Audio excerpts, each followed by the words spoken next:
Hi guys, இன்னைக்கு வந்து நம்ம ஆலு கச்சோரி அதுக்கு சட்னி செய்யலாம். அது எப்படி செய்யலாம்னு பார்க்கலாம் வாங்க.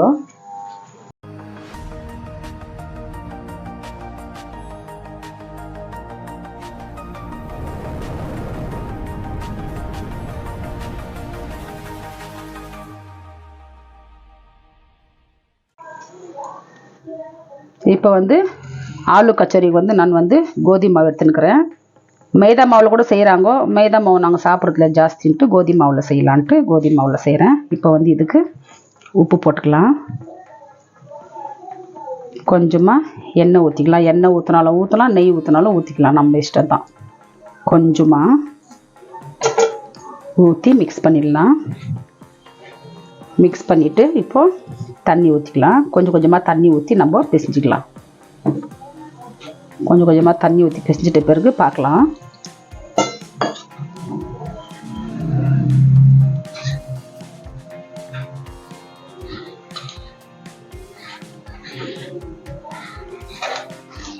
இந்த மாதிரி நல்லா விரலில் அமுத்தி பிசைஞ்சிக்கினா மாவு நல்லாயிருக்கும். இந்த மாதிரி பிசைஞ்சிட்டு நம்ம ஒரு தட்டு போட்டு இது மூடி வச்சுக்கலாம். இப்போ வந்து இதுக்கு மசாலா ரெடி பண்ணிக்கலாம். ஆலு பரோட்டானா மசாலா ரெடி பண்ணிக்கணும். இப்போ வந்து ஆலு பரோட்டாக்கு வந்து நான் ஒரு உருளைக்கிழங்கு பெருசாக வேக வச்சு வச்சுருக்கிறேன்.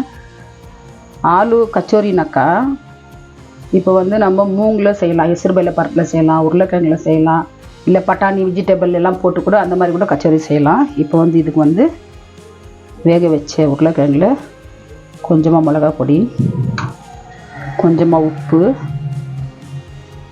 கொஞ்சோண்டு சீரகப்பொடி போட்டு இது நம்ம பிசைஞ்சிக்கலாம்.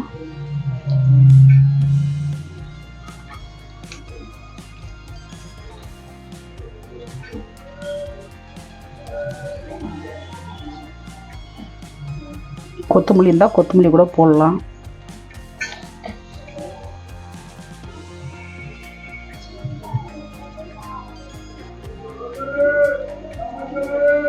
இல்லை நம்ம தேங்காய் துருவு இருந்தால் அந்த தேங்காய் துருவில் கூட நம்ம திருப்பிக்கலாம். கையிலே நல்லா மெலிசாக நல்லா நைஸாக இது பண்ணிக்கணும். கட்டியாக இருக்கக்கூடாது. இந்த மாதிரி நல்லா நைஸாக நம்ம மசாலா மிக்ஸ் பண்ணிக்கணும். பாருங்கள், நம்ம மசாலா ரெடி ஆகிடுச்சு. இப்போ வந்து மாவு வந்து பாருங்கள், பிசைஞ்சு வச்ச மாவு இன்னும் கொஞ்சம் கூட நல்லா பிசைஞ்சிக்கலாம்.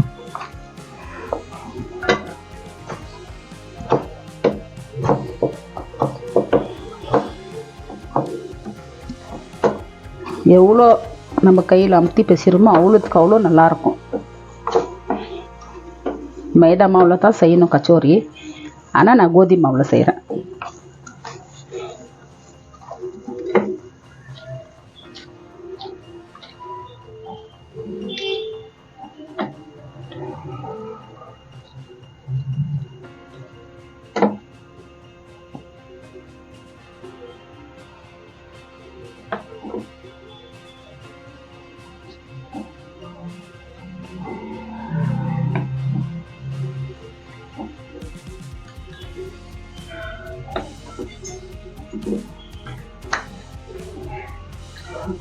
இப்போ வந்து நம்ம ஆலு கச்சோரிக்கு வந்து கொஞ்சம் மாவு வந்து தேய்ச்சிக்கலாம்.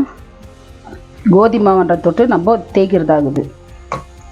மைதா மாவுனா கையிலே செஞ்சிடலாம் நம்ம.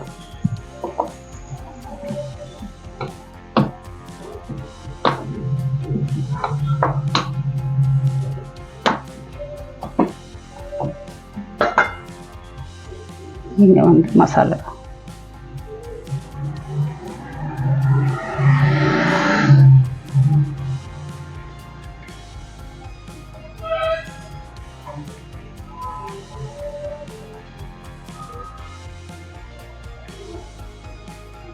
மைதா மாவுனாக்கா பிசைஞ்சு வச்ச உடனே நல்லா கையிலே பண்ணிடலாம், தேய்க்கிற மாதிரியே இல்லை.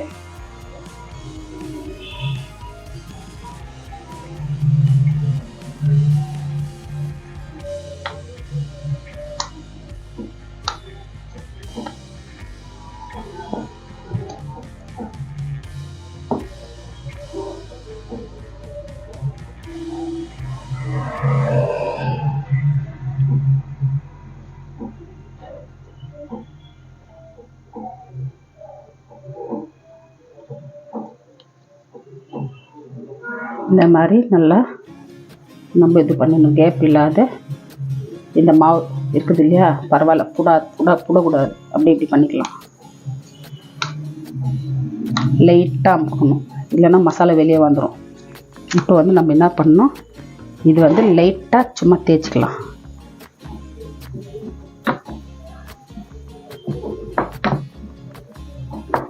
லைட்டாக, ஜாஸ்தி அமுத்தக்கூடாது. கட்டை வச்சு மசாலா வெளியே வந்துடும்.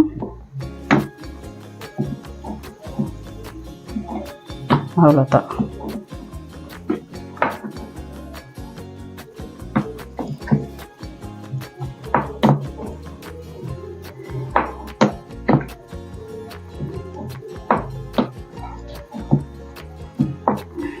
இப்போ வந்து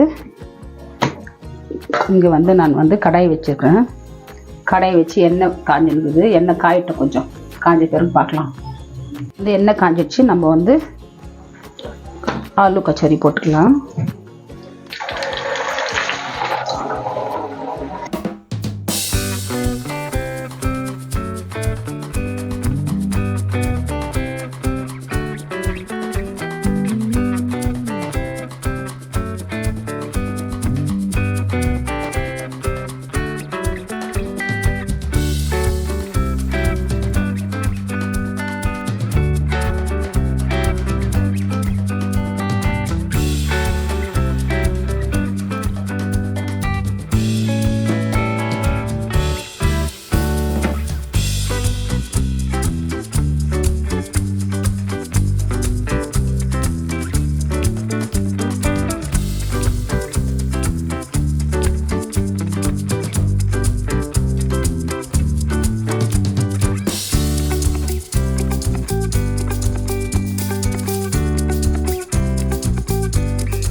இப்போ வந்து ஆலு கச்சோரிக்கு வந்து இஞ்சி, பச்சை மிளகா 2, கருவேப்பிலை, ஒரே ஒரு தக்காளி, கொஞ்சம் உப்பு போட்டு நம்ம மிக்சியில் போட்டு வந்துடலாம். இப்போ சட்னி ரெடி ஆயிடுச்சு. நம்மளுக்கு ஆலு கச்சோரிக்கா சட்னி.